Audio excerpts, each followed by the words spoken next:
Hi, I'm George Crump, lead analyst with Storage Switzerland. We're at VMworld 2014, and one of the big topics of conversation here is flash, specifically all flash arrays and what they can do to help improve the virtual environment, improve TCO, improve the whole situation.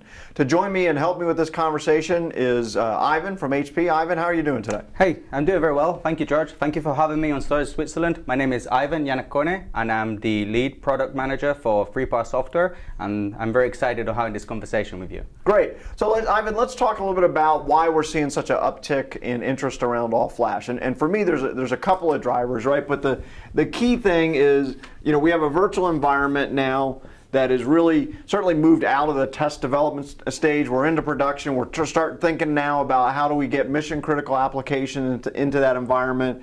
And as we talk to folks, what we're trying to get them to do now is, number one, virtualize those mission critical applications, and then number two, increase the density of the number of VMs they're putting on host, because in general the CPU is still getting too much time off, in our opinion, right? And if you start to look at that, our challenge becomes this guy right here, right? And all flash arrays do a lot to help address that problem. Are you guys seeing kind of the same interest in all flash arrays? Oh, absolutely. And I really wanted to make a point on the note regarding virtualizing mission critical applications. The system doesn't only have to provide predictable performance, the system also has to be extremely resilient and reliable. Yeah, I think you hit some key points there when we start talking about mission critical stuff. Predictability is really important. In fact, I've said to people, look, I'd rather you give consistently bad performance than occasionally good performance, right? The second is you got to have the reliability, and that's, if we look at kind of some of the startups in the market, that's something that might be a little lacking, right? And so that's where I think turning to the enterprise vendors to come back and look at this is a good thing. And then of course the overall performance has to be there as well. So I think one of the misconceptions though in the industry is that all flash arrays are basically all made out of memory, so they're kind of all the same. And I think you and I would agree that there's a lot of differences to that. Let's talk specifically about HP and FreePar. And I know you guys are really embracing all flash technology now. You've just brought out another new product. You've added deduplication. Why don't you talk a little bit about what you guys are doing and what makes you different in that part of the market? Okay, no, certainly. So I think what is very particular about our approach is, first of all, our architecture. Okay, we've got two secret sources in the FreePar architecture. One is the software stack, where we have a highly virtualized operating system, and the other one is the hardware stack, where we've got the ASIC and we've got a scale-out architecture. So let me describe this a bit more in detail, and just as a reminder, I just want to show you usually what you see today from other storage vendors. You'll have an architecture that is usually dual nodes, active passive architecture, so one of these will actually do the I/O to the back end. You'll serve reads and writes, and sometimes they will claim that this is an active architecture because they're actually serving I/O from the front end. Okay, right. So our approach is completely different.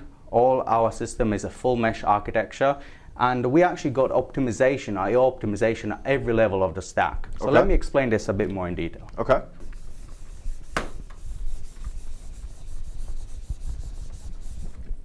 So what I'm going to do now, I'm just going to do a diagram of an I/O stack from the hypervisor layer, since we're talking about VMware. Okay. So we're going to have just one host.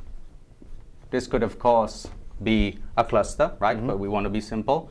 Then we're just going to create two switches, switch 1 and switch 2. And then this is the first differentiator that we have when we look at the all-flash market, is that we've got a 4-controller solution.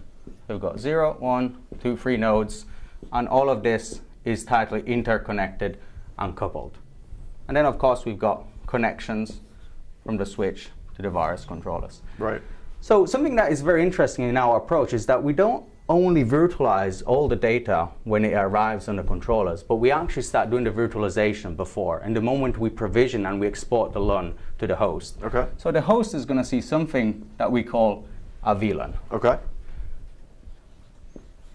This VLAN will have an addressable space that is as big as the size we've decided to give to that LUN. In this example, it says from 0 to 1 terabyte. Okay. So at that moment, we already do virtualization, and we make sure that every 32 megabyte is owned by a certain node. So node 0, node 2, node free, and so on, in a round robin fashion. And in that fashion, then every controller is delivering some component of this, so you're getting the performance of 4 controllers simultaneously. Absolutely, yes. Which is critical in a Flash environment, because we've seen where Flash ends up waiting for the controllers because they get overloaded with I/O. That's a very good point, because a lot of time when people talk about wide striping, they're only talking about wide striping on the back end, okay? Right. We are talking about system-wide striping. So all the interrupts, all the DMAs and so on, they're wide stripe across all the controllers, Gotcha. okay? So this is a huge differentiator. Another thing that we've been working on is latency optimizations, okay? So number 2, let me put number 1 here, is something that we call express writes. So with express writes, we really looked at the fiber channel protocol, all that is exchanged between the initiator and the target, and we looked at okay, how can we reduce the latency between when the host asks for a read request or a write request, in this case for a write request. So how can we really lower down that latency? So today we had around 200 microseconds of latency. Okay. With these optimizations, we're able to go below the 200 microseconds, and we're actually looking at synchronous latency of around 170 and 180 microseconds. And that's a pretty significant drop. No, this is amazing, and this is done for free, right? It's just part of the code upgrade, and will benefit all kinds of workloads. Right, and critical again in a zero latent or low latent environment like Flash, right? Exactly. Okay. Another very important point is QoS, right? Okay. When you're talking about quality of service, somebody may say you don't need quality of service with Flash because you've got the SSDs can deliver all the performance that you need, right? But it is also true that when you have a lot of performance, you want to do massive consolidation. If not, why would you buy an array that can do 200, 300,000 IOPS, right? Right. When you start doing massive consolidation, you're going to have mixed workloads. You're going to have I/O sizes of you don't even know if it's 8K, 60K, random, sequential, and so on.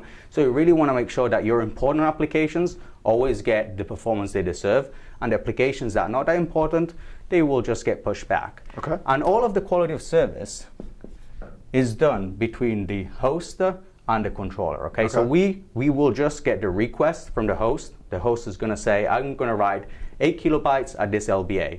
And in real time, we will check if we can satisfy that request. So we will not assign any cache pages or anything, and we'll just deal with that request in real time. Okay, and that's the right place to catch it, because if it's down here, it's too late. It's too late, right? Yeah. So that's not real quality of service because I've assigned resources, right? Right. So we do everything on the front end. Okay. And the fourth thing that is very important is persistent ports. Okay. Okay. So persistent port technology is a huge differentiator for us because it allows us to create an extra layer of virtualization between the controllers and the hypervisor stack or the operating system stack.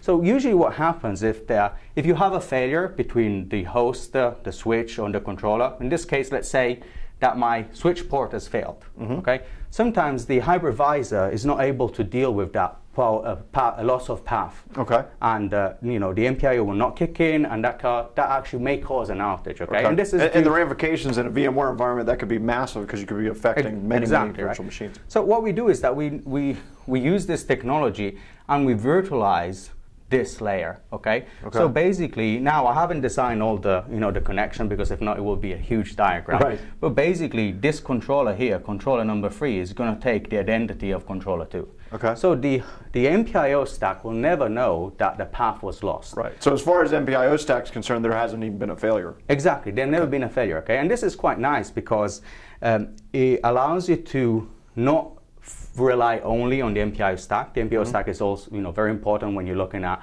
doing different algorithms, failover, load balancing, round robin, and so on. But it's also quite interesting when you're in a big environment and you're doing upgrades or you're doing maintenance on nodes and stuff like that, you avoid a lot of chatter in the logs, okay? And this is something that happens in big environments. You do something and the DBA sees all changes in the logs and say, hey, what is going on here, okay? Do I have to worry about something? And you make all of this transparent. And the nice thing about this is that all of these different technologies are happening before we even talking about, the array between of the caching algorithm and stuff like that. And then of course, if we want to go into details of caching and stuff like that, we do a lot of magic when it comes to dealing with the I/O and the controllers, and also when you're flushing the data on the back end. But I think it's important that in your guys' world, the core controller architecture was almost pre-designed for a flash or a memory-based world, right? Absolutely, yeah. So the important things, that is the system-wide striping. Right? At the end of the day, the bottleneck that you had before was, okay, I need to maximize the amount of IOPS that I can get from my HDDs, okay? Right. So that was really the problem that you're trying to solve. And now with SSDs, the problem that you're trying to solve, okay, I want to make sure that I'm really using randomly all my resources, and also I want to make sure I'm touching the NAND cells, so I'm touching the flash of every single SSD. Right. So that's where wide striping comes into play. Sure. Okay, and that's where also system-wide striping comes into play, because you want to make sure that the various controllers actually are fully utilized for those CPU interrupts and so on. And this goes back to the VLAN virtualization that we have on the front end. Perfect. Well, Ivan, thanks very much for joining us today. Thank you. Very excellent. Again, you know, all flash arrays aren't created equal. You need to really do some work and understand what's going on the insides. Hopefully, we've given you a little insight here today. I'm George Crump, lead analyst with Storage Switzerland. Thank you for joining us.